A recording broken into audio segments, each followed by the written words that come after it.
Le groupe d'action rapide de surveillance et d'intervention GARSI est un composant de la Gendarmerie nationale créé à partir de 2017. Le GARSI vient en complément des forces de sécurité intérieure pour accroître la présence de l'État en zone reculée et transfrontalière, en y menant ses missions principales, prévenir et combattre le terrorisme et la criminalité organisée, et intervenir en cas de menace grave à l'ordre public. Pour faire face au terrorisme existant grâce au financement des trafics d'armes, de drones ou encore d'êtres humains, le GARSI dispose d'une forte capacité d'intervention. Il est notamment équipé de Toyota et de blindés. Il a surtout des moyens exceptionnels, permettant de déployer un peloton d'une trentaine de personnes en autonomie complète pendant presque un mois, dans des zones même très reculées.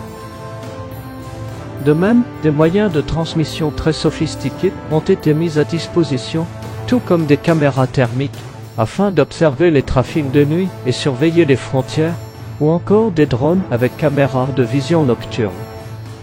Cette unité est déployée à Kidira, à la frontière du Mali et de la Mauritanie.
À côté du GARSI, nous avons notamment les forces spéciales.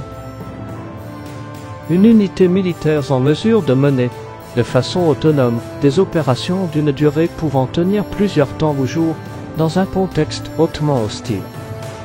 Agissant avec un effectif réduit contre des adversaires nettement plus nombreux, elles font appel à toutes sortes de techniques et tactiques particulières, dans le but d'exploiter les points faibles de l'ennemi et d'en tirer un avantage décisif.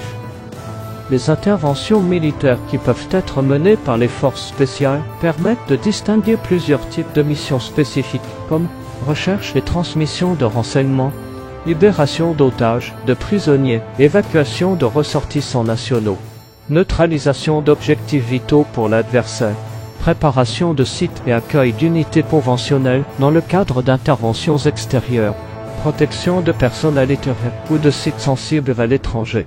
Formation, assistance et encadrement de mouvements ou paysannie pour la conduite d'opérations militaires.